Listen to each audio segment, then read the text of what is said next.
संतोष रूपी सुख जब आता है तो सारे सुख धूल के समान हो जाते हैं। जब आपके पास संतोष होगा तो आप तनाव मुक्त होंगे। आपको अपने प्राप्त संसाधनों का सही ढंग से उपयोग करने का विवेक रहेगा। आप अपनी क्षमताओं का सही ढंग से प्रबंधन कर पाएंगे। आज आदमी अपनी योग्यताओं का सही तरीके से प्रबंधन नहीं कर पा रहा है, अपनी योग्यताओं का सही ढंग से उपयोग नहीं कर पा रहा है, क्योंकि अति लोभ के कारण वो हर निरंतर चंचल रहता है, निरंतर व्याकुल रहता है। और चंचलता में, व्याकुलता में वो समझ नहीं पाता है कि क्या करना है और क्या नहीं करना।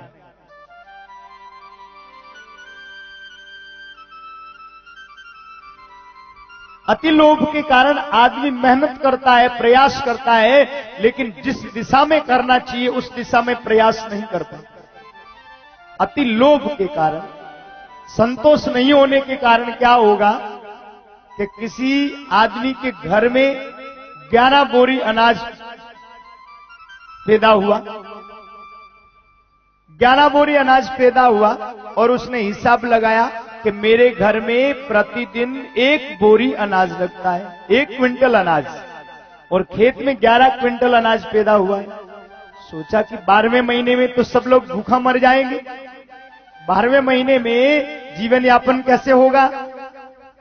तो उसने सारे घर वालों को आज्ञा दी कि पहले 1 महीना सब उपवास करो, पहले 1 महीना सब व्रत करो और बाकी 11 महीने आराम से बिताएंगे। पहले 1 महीना व्रत और बाद में 11 महीना आनंद से बीतेंगे। और उसका परिणाम यह हुआ कि महीना पूरा होते होते परिवार के सब सदस्य मर खप गए और अनाज 11 बोरी घर में धरा रह गया। तो संतोष नहीं होने के कारण आदमी अपनी बौद्धिक योग्यता, अपनी मानसिक शक्तियां, अपनी आर्थिक शक्ति, इन सब का सही ढंग से उपयोग नहीं कर पा रहा है और इसलिए उसे मनोवांछित फल की प्राप्ति भी नहीं हो पा रही है। तो अपने सर्वांगीण विकास के लिए, अपनी योग्यताओं का सही दिशा में और सही ढंग से उपयोग हो सके, इसके लिए भगवान श्री जाम्बोजी महाराज के बताए हुए 29 नियमों में एक नियम है संतोष को धारण करना। आप संतोषी बनिए। अगर आपके पास संतोष की साधना नहीं है, आप यथा परिस्थिति प्रसन्न नहीं रह सकते हैं।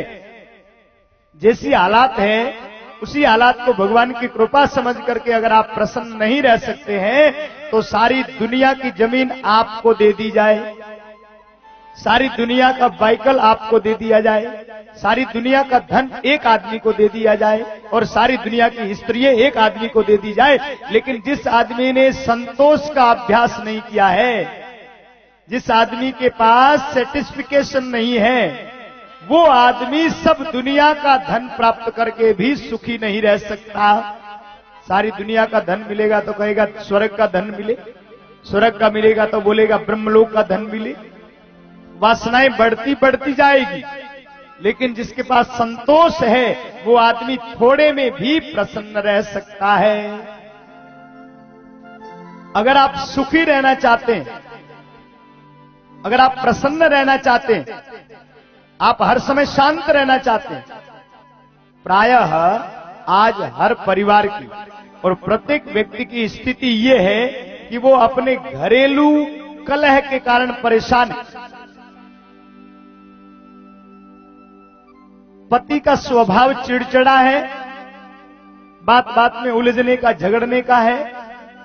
पति का स्वभाव बड़ा क्रोधी हो गया है, इस कारण से पत्नी और बच्चे परेशान हैं। पत्नी का स्वभाव चिड़चिड़ा है इसलिए पति परेशान। माने हर घर में तनाव है, प्रत्येक घर में कलह है और प्रसन्नता कहीं है ही नहीं। तो आप यदि प्रसन्न रहना चाहते हो, अगर आप खुश रहना चाहते हो, खिले हुए गुलाब की तरह महकना चाहते हो, खिले हुए कमल की तरह मुस्कुराना चाहते हो, तो संतोषी बनने का अभ्यास करो। हर हालत में सेटिस्फाइड रहो कि मैं जिसके लायक हूं, मुझ में जैसी योग्यता है वैसा भगवान ने मुझे प्रतिफल दिया है। ऐसा भाव मन में विकसित करो, ऐसा अभ्यास करो। अशांति का, तनाव का, उद्रेशन का, चिड़चिड़ेपन का कारण क्या है? आपका पारिवारिक व्यवहार। आप सब लोग आकलन करके देखिए कि आपका पारिवारिक व्यवहार जैसा होना चाहिए वैसा नहीं है। आपका घरेलू वातावरण जैसा होना चाहिए, भाई भाई में जैसा रिलेशन होना चाहिए, पति पत्नी में जैसा रिलेशन होना चाहिए, बाप बेटे में जैसा रिलेशन होना चाहिए, माँ बेटी में, भाई बहन में जैसा रिलेशन होना चाहिए, भाभी ननंद में जैसा रिलेशन होना चाहिए, देवरानी जेठानी में जैसा रिलेशन जैसा होना चाहिए व्यवहार, वो नहीं है। और इसका कारण, एकमात्र कारण है कि आप अपनी हालात से, आप अपनी परिस्थितियों से संतुष्ट नहीं है। आपके पास जो कुछ भी है उसका उपयोग करना आपको आता नहीं, और जो कुछ भी आपके पास है उसका उपयोग करना आपको इसलिए नहीं आता है क्योंकि आप संतोषी नहीं हो। आप उस चीज के लिए लालायित हो, आप उस वस्तु के लिए व्याकुल हो जो आपकी पहुंच से दूर है।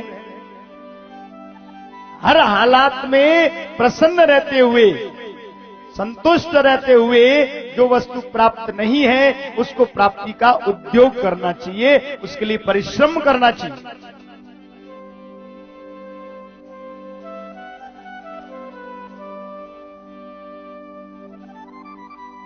संतोषात् परम सुखम, संतोष ही परम सुख है। और संतोष होगा तो लोभ रूप